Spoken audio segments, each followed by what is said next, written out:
All right, today we're diving into Lucknow, a city that just oozes royal history and incredible culture. But we're not just talking about the palaces today. Nope, we're exploring something you might not expect, a Christmas celebration that's as vibrant and unique as the city itself. So, that's the big question, right? How on earth did a city, historically the seat of Shia Muslim rulers, come to celebrate Christmas with so much passion and enthusiasm? Well, let's get into it. Let's start with a number, 80,000.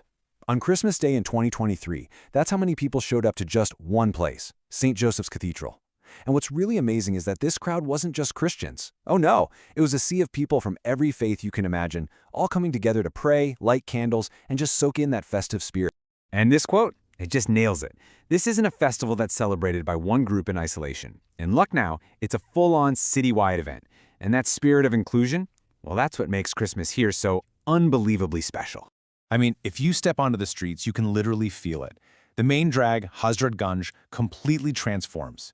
You've got trendy cafes all decked out, vendors selling Santa caps everywhere, and the air's just thick with that sweet, amazing smell of traditional Christmas plum cakes.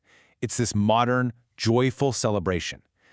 But to really get why it's happening here, of all places, we need to rewind the clock. So, how did this all kick off? Well, the roots of Lucknow's unique Christmas spirit don't start with Christmas trees. They actually start in a royal court. So, you've got the Nawabs of Oud. These guys were huge patrons of art, architecture, and culture. They built this magnificent city, pulling in influences from Persian and Mughal traditions, and they really carved out a unique identity for Lucknow. And just look at this image. It gives you a sense of the sheer scale of public life back then. The Nawabs were famous for their love of grand public spectacles. We're talking processions, festivals, massive celebrations. This tradition of big, shared public events basically became part of the city's DNA. It really set the stage for the kind of huge gatherings we still see today. But during this period, another power was on the rise, the British East India Company. And this led to more and more interaction between the Indian court and European officials, bringing two very, very different worlds and their styles into really close contact. And this interaction between two powerful cultures, well, they didn't just exist side by side. They actually mashed together to create something brand new. And that brings us to a concept that is absolutely key to understanding Lucknow. So what on earth is hybridity? It's not just about, sticking a European window on an Indian building. It's a real synthesis. It's a creative fusion where bits from both cultures merge to create a style that is distinctly and uniquely Lucknowawi.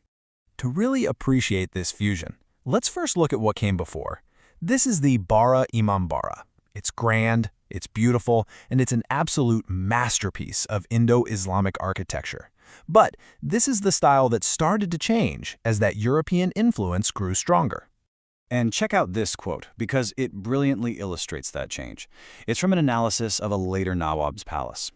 You've got the form of a European mansion, but combined with the very practical function of an Indian courtyard. It's literally the best of both worlds, creating a whole new architectural language. Now, this blending of cultures, it wasn't just stuck in architecture. It seeped into the very social fabric of the city, and it created traditions that are still alive and, might I add, delicious today. So you see, that architectural hybridity was like a giant, physical sign of a deeper cultural comfort with blending and sharing. And that spirit is the historical root of Lucknow's inclusive Christmas, which we can still see and taste today. And we can see this living history in some really personal stories. Let me tell you about Richard Ellis. Even though he lives in Delhi now, he comes back to Lucknow every single year to keep up a family tradition that's tied to a very, very special Christmas cake.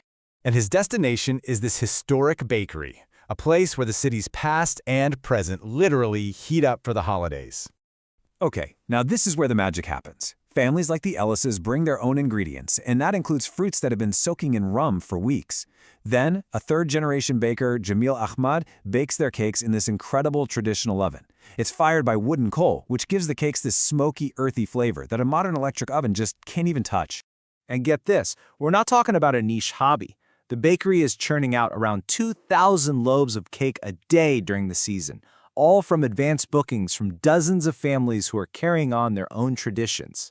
So you see, it's so much more than just a dessert, isn't it? It's about families preserving their heritage, it's about a baker continuing his family's legacy, and it's about a whole community sharing in a tradition that has spanned generations. So from these grand palaces to Christmas cakes, what does this unique story really tell us about the spirit of Lucknow? Why does all this matter? Well, it all comes down to this unique blend. Lucknow's Christmas isn't some recent trend. It's a direct legacy of its history. That culture of hybridity the Nawabs championed, that fusion of Indian and European styles, it created this foundation of inclusion. And that very same spirit is what we see today, making Christmas a festival that truly feels like it belongs to the entire city. You know, in his Christmas message, the Bishop of Lucknow shared this hope for peace and joy. And in a way, the city's celebration is a perfect example of that message in action. It's a beautiful reminder of unity in a world that, as he says, very much needs it. Ultimately, from the architecture of its palaces to the recipe of its Christmas cakes, Lucknow is just this beautiful example of how history isn't something that's just stuck in books. It's alive, it's delicious, and it continues to shape the world we live in. And that leaves us with a final thought. A question for you. Take a look at your own city, your own traditions. How are the stories of the past, the ghosts of history, still shaping the way you celebrate today?